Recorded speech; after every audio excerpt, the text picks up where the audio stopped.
Welcome to Globevisa's pioneering series of Meeting Pros. I'm your host, Ivy. Today, we are honored to have invited Mr. Michael, Managing Director of the Investment Banking Division at Fidelity Capital, to discuss with us the latest policy on New Zealand immigration and relevant investment opportunities. As an important partner of Globevisa, Fidelity Capital has been committed to providing professional investment services of high net worth individuals around the world. Michael, thank you very much for joining our interview today. First, could you please briefly talk about yourself and Fidelity Capital? Thank you, Ivy, and thank you for the warm welcome. And it's a real pleasure for me to be here today. Fidelity Capital, as you mentioned, we are a specialist investment advisory firm, and we very much focus on the migrant investment capital. We have managed over the years over $800 million of migrant capital into New Zealand. We have our own dedicated and approved fund under the AIP program for New Zealand. We're also very unique in that we also work with a number of other leading New Zealand companies and help them receive their approval for AIP accreditation in order to receive direct investment funds from approved migrants. So we very much work very closely with our international partners, as well as the local business community and local government in New Zealand. So, Michael, let's dive into New Zealand's new investment immigration policy. Since the AIP visa, it started on April 1st this year, it has lowered the bar for investor, no language test, and simpler investment rules, and a minimum 21-day residency requirement. Against a global backdrop of tightening immigration policy.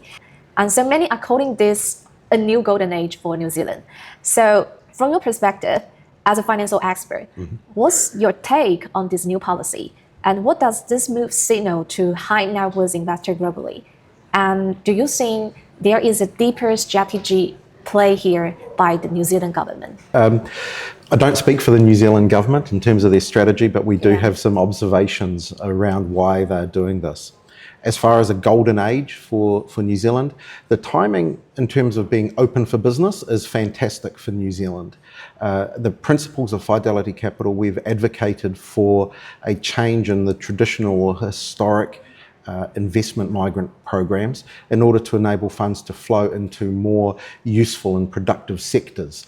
So we're very supportive of this. We feel that the new policy offers tremendous choice to migrant investors, and I guess our challenge from the New Zealand side is to deliver choice, control, and consistency in terms of what opportunities they can invest in. From a New Zealand government perspective, this really fits their strategy for encouraging capital into New Zealand, but more than just capital.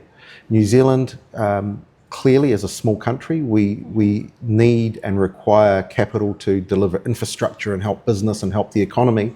But more importantly, or just as important, is the expertise and networks that the migrant investors bring to New Zealand.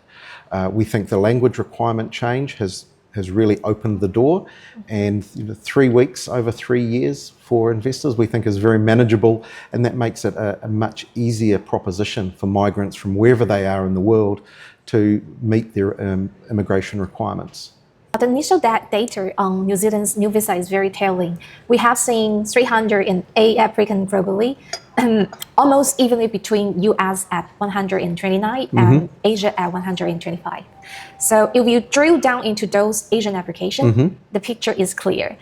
We can see interest from Singapore with 17 and 5 each from South Korea and Vietnam, with a combined 98 applications from mainland China, Hong Kong, and Taiwan. Based on this data, how significant do you believe the Asian market, and especially the Greater China region in particular? So the role of Greater China for this program, we think, is just starting. We would expect to see those numbers change significantly in terms of the weighting. The US numbers were very much driven initially by the anti-Trump sentiment in the US, or the uncertainty. So we saw a lot of initial interest there, but that we feel, or it looks like it is tailing off according to the data. We are seeing a lot more of the the patient investor from Greater China looking at this program, and after receiving good advice from their immigration advisors, the ones that we're talking to, that they have a long-term view of not just investment, but the role of a New Zealand permanent residency has for them. So we think that is only going to increase. And you have to remember that as a country, New Zealand has very, very close links in terms of Greater Asia, in terms of trade and relationships for many years. So there feels like there's a natural synergy with the migrant investors coming to New Zealand, because they do see that as an opportunity, and it is a good place to live and raise a family. Beyond the appealing of the investment policy, what aspects of daily life in New Zealand do you find are the biggest draw for foreign people? And since you have personal experience there, so could you perhaps share a story with us, something that gives a real feeling for the lifestyle and what makes the country so special? Look, New Zealand really is a unique country. Yeah. Personally, I've been very fortunate to have lived and travelled to many countries around the world. I'm the son of immigrants to New Zealand. Yeah. So they came to New Zealand many years ago to build a new life for their children, and that was based around good quality education, good stable government, good democratic way of life, and a beautiful countryside. So that, from my perspective, that's tremendous. Our founding partner, Eric Wei, he was born in China. He moved to New Zealand with his family and parents to attend high school. So he also has developed that relationship and understanding of being a migrant to New Zealand. So there is a global appeal to New Zealand in that it's very open, very egalitarian society. So there is an opportunity that you can pretty much do whatever you like. And of course, with the New Zealand residency or citizenship, it does open the door to be able to travel and explore different parts of the world. My oldest son is in North Carolina in college playing baseball. So all the way from New Zealand, you have that opportunity and ability to do whatever you like. Okay, another good point. New Zealand's PR is literally permanent return visa, right? It's very rare in the global immigration sector. It means that once permanent residency is attained, there are almost no residency requirement anymore. So in your opinion, does this unique NZ policy truly enable freedom of status for investors? 100% correct. What it does is it provides you the same footing and status virtually as a New Zealand-born citizen. Now, the big challenge or issue that needs to be addressed for migrant investors is that they have typically made their wealth and fortune in other countries, and they hold assets and wealth in other countries. So the question of how to best and most efficiently manage your tax becomes more important for a migrant investor than for a New Zealand citizen. Yeah. But the reality is, once you have permanent residency and you're on that pathway to citizenship, you can pretty much do whatever you like. And that is really the New Zealand promise, I guess. So that means we can get 100% freedoms. Correct. Once we get PR. Correct. You can vote in local government elections if you want to. But yes, you have complete freedom in terms of your rights as any other citizen. So Michael, let's talk about another unique advantage New Zealand offers. It is special relationship with Australia. Essentially, New Zealand citizenship opens the door to Australian residency and eventually citizenship there as well. So based on your own experience, how simple is this in practice? And more importantly, is the key reason you see Chinese investor or other investor from other countries choosing New Zealand over other countries? That's the first part of your question. The answer is it is incredibly easy. It's as easy as it was to travel from Hong Kong to Shenzhen this morning. Yeah. That's how easy it is. Oh, really? But not as efficient or quick. It's a 3-hour flight to Australia, but it is a very, very appealing benefit to some. Yeah. New Zealand and Australia have a sort of big brother, little brother relationship. So it is, the door is open. My cousins arrived in New Zealand 25 years ago. They received their permanent residency and citizenship, and then they moved to Melbourne and live happily ever after. So it is very simple to do. Yeah. In terms of the AIP program, the government is fully aware of this, and it is not an issue that after 3 years you receive your residency, you have your capital and you want to leave. That's absolutely fine. But I will say, we recently met a Vietnamese AIP migrant, came to New Zealand. He sat down with us and he said, look, I'm only here to park my money for 3 years. I'll put my money in your fund, and when I get that money back, I'm off to Australia. He spent 3 weeks in New Zealand and came to see us before he left, and he said, I don't think we'll do that anymore. We're just going to move to New Zealand. We love it so much. There are a lot of investment choices under the AIP visa category. The latest data shows nearly 80% choose the growth category, 5 million New Zealand dollars category. And the vast majority of them are using managed funds. Your firm, Fidelity Capital, is a leader in this space, and your sustainable energy fund is a popular government-approved option. We know this fund focuses heavily on bonds from New Zealand's power grid companies. Could you walk us through the strategy behind that choice? And what makes investing in the national power grid such a unique and advantageous approach for the immigrant investors? The fund was specifically designed for migrant investors who have a focus on capital preservation and liquidity. So want to be able to park their money, they know they can get it back, and they know that it is safe. So that is really what has helped us design this fund.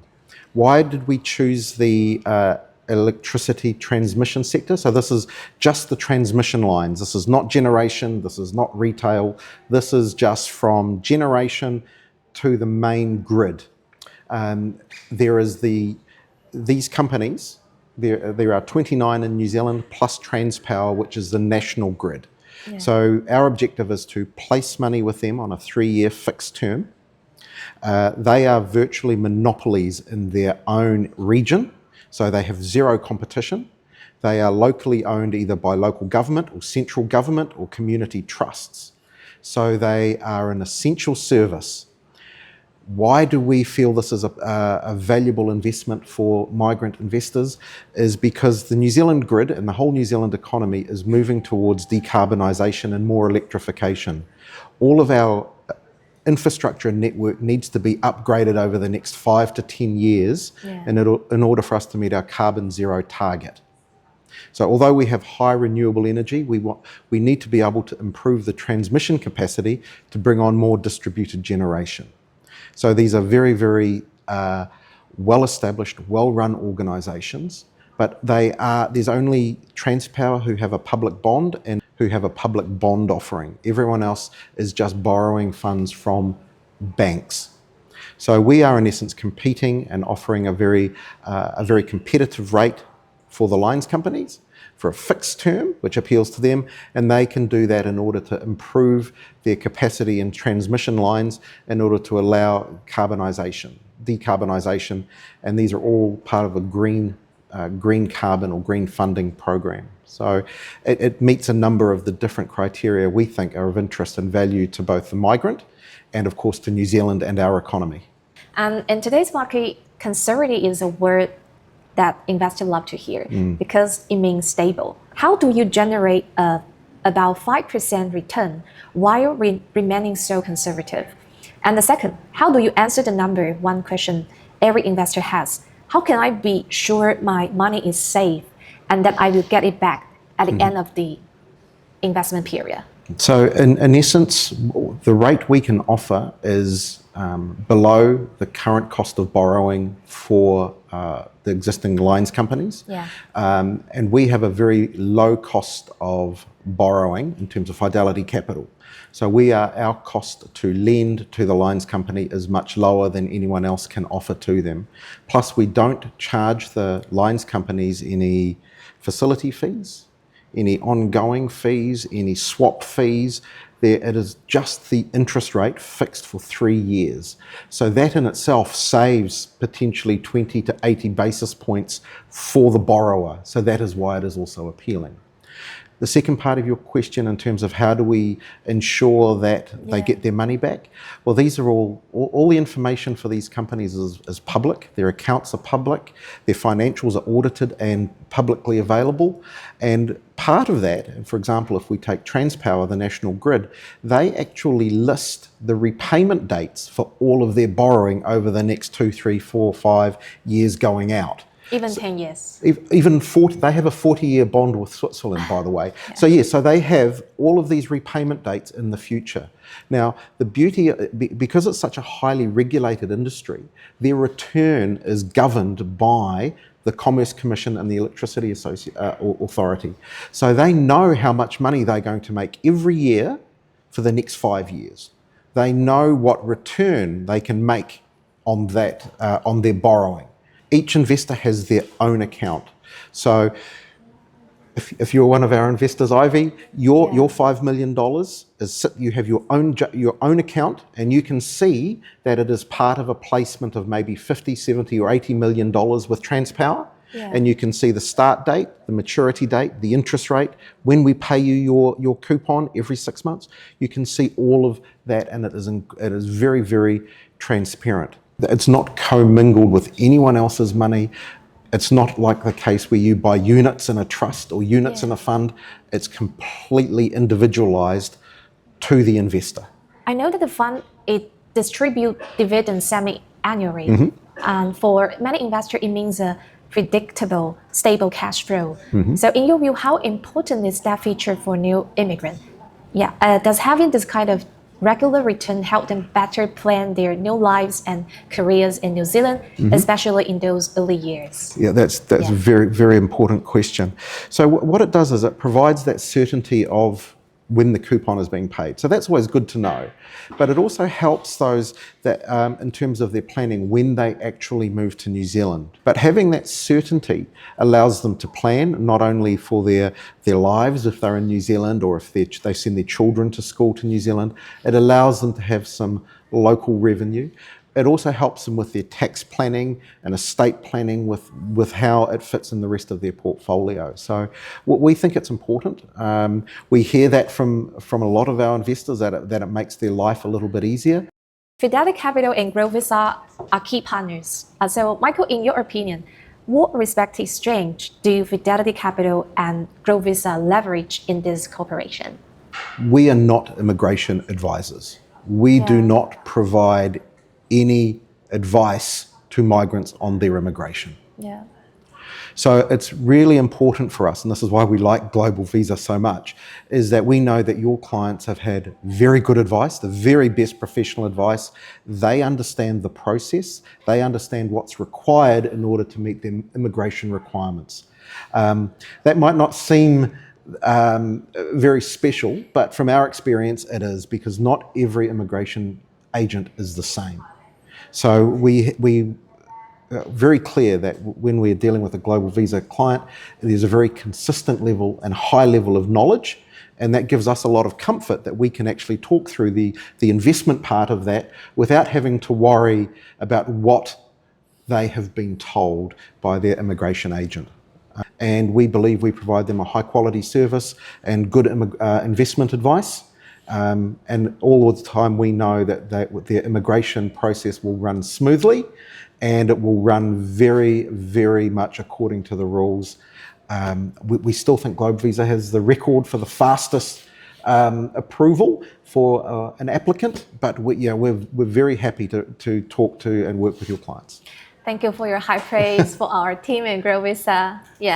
And finally, Michael, what outlook do you have for the future development trend of the NZ investment immigration? And what advice can you share with potential applicants who are considering NZ investment immigration?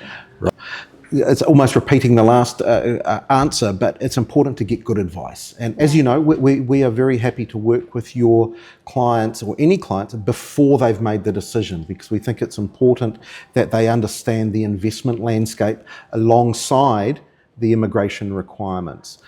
We're very excited about the future for this program, and particular for Greater China. Fidelity Capital, we are opening our own office in Hong Kong.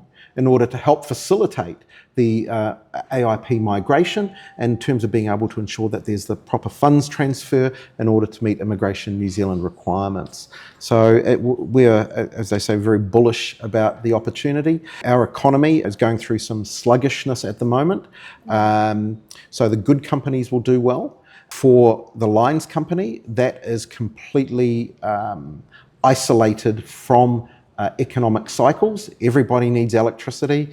Everybody turns on a light switch, not so much air conditioning in New Zealand, but it's a critical industry that is almost immune to the cyclical ups and downs of an economy. So we're very excited.